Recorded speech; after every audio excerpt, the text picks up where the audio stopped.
Hello everyone, Sam D is here. So, how do you get your first film scoring gig? How do you get your first foot in the door into working with filmmakers and directors and producers and composing for picture?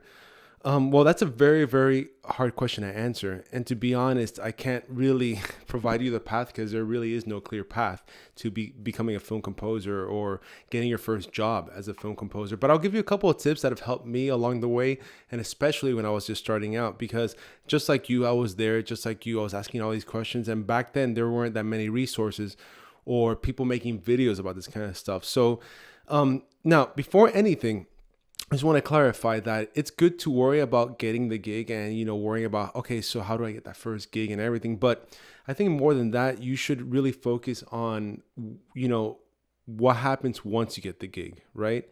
So for example, once you finally land that first gig, are you prepared to score that first project? Do you know MIDI orchestration enough? Do you know how to tell a story musically?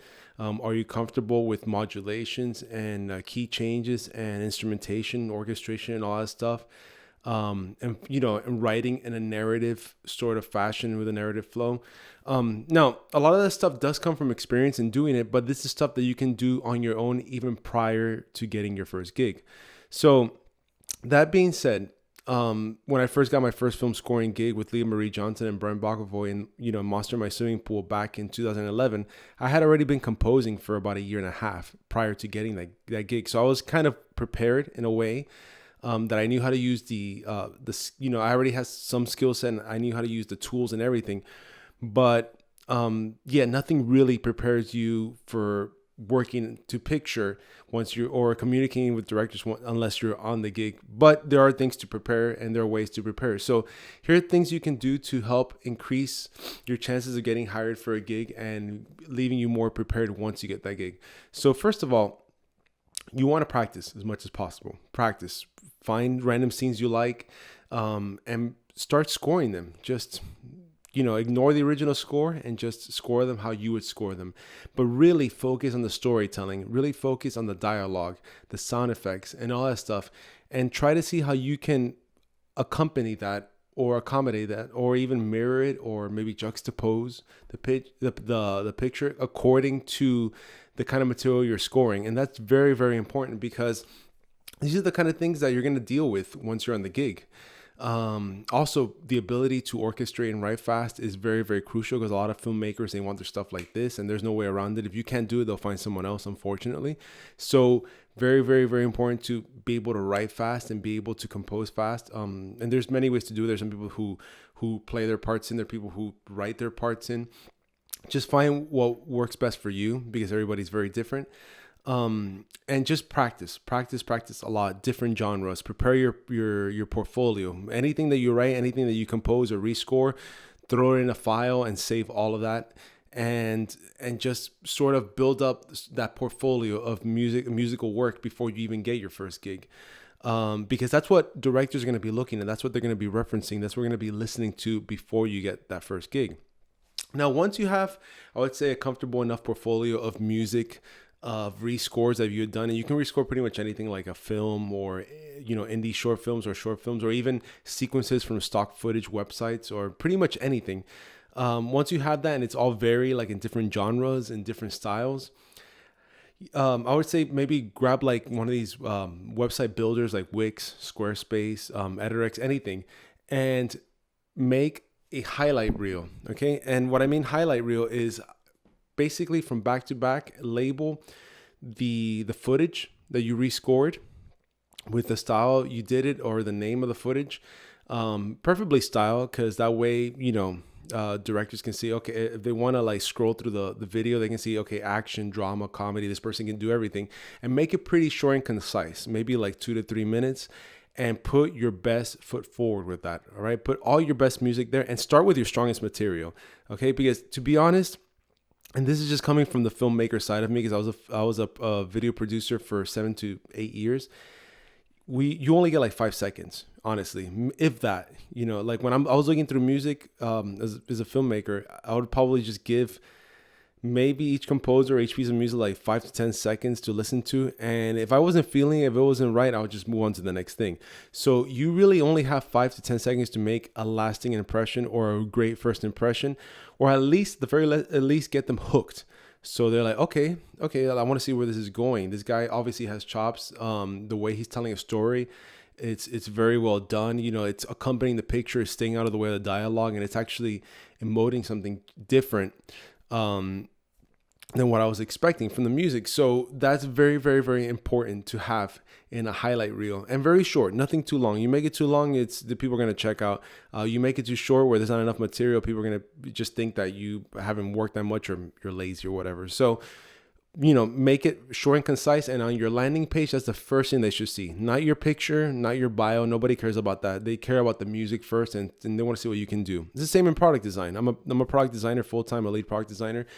The first thing they look at is the portfolio, or the experience, or the resume experience, but the portfolio above anything, the work that I've done, is key to getting hired. Same with music. So very, very important. The other thing is, once you have that, you can add like your credits and all that stuff, your experience, and always try to refer to music and your film scoring work in a dramatic fashion. In a filmmaking fashion, a storytelling fashion, because at the end of the day, you're going to be working with filmmakers, not musicians. Filmmakers don't care about what library you used on this, the reverb settings or the sample, and they don't care about any of that stuff. The only thing they care about is if you can tell a story or not through music. All right.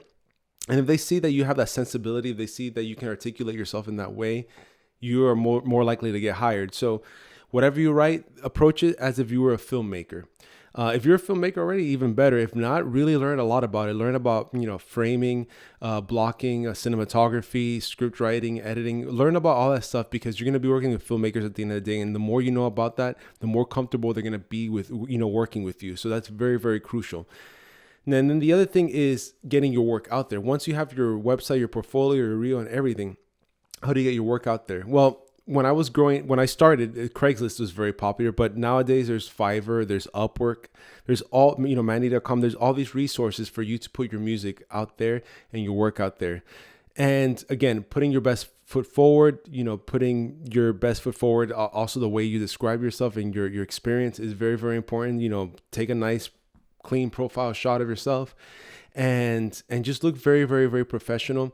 And act very professional, and always be willing to serve your filmmakers and the picture above anything else. That is very, very key to getting your foot in the door and just connecting, putting yourself out there. If there's a filmmaker on YouTube that you like their video, comment on their video. Say, hey, look, I'm a composer. I love your work. I really want to compose your future projects or write for your future projects. I still pitch my work. to filmmakers that I work with. My friend Chris Foster, who I worked with on Tethered and several projects, he started working on Hallmark films, and I pitched my work to him so he can pitch to the other, the filmmakers that he works for. He was a producer, but he also had directors to work with and such like that. So I'm still actively pitching my work and my portfolio and my site and stuff, even though I've been already doing this for a couple of years. So always be very, very proactive, networking and getting your music out there, and don't be afraid to take chances. If you really, really want it, fight for it. If you really want this really bad, if you really want to do this for a living, really, really fight for it. And don't be afraid, don't be ashamed of anything, and don't be timid. Always be confident. You don't have to be arrogant, but be confident. There's a difference between being confident and arrogant in your work. So those are pretty much my tips. I know it's not very specific, but really it's just about creating great work before putting anything out there, preparing yourself, all different styles. And when you make the highlight reel, make sure everything is very strong and engaging, preferably stuff that's a little bit more moving. You don't want stuff that's too slow and kind of like lingering, because people will check out. So again, start with your strongest foot forward. And I'll leave you with this. When I got hired by Armando Ferreira to do a Nikon promo called Z6 a couple years ago, Lucas Colombo, another director that I've been working with for years, referred me to Armando. And Armando wasn't sure to hire me because he had never heard of me or my work. So I sent him 3 quick pieces of music tied together of some of my best work. And he said within the first 10 seconds of hearing the first piece of music that I sent him, which was probably one of my favorite things that I composed for the film Tethered. Immediately, he knew I could do it. He heard it and he's like, yeah, okay, this guy can write. This guy knows what he's doing. And he also, I mean, I sent him the picture and everything. And that was it. It didn't take much longer than that. But again, you have to make an impression immediately. So hopefully that helps. If you have any other questions, let me know. And I hope you have a great day.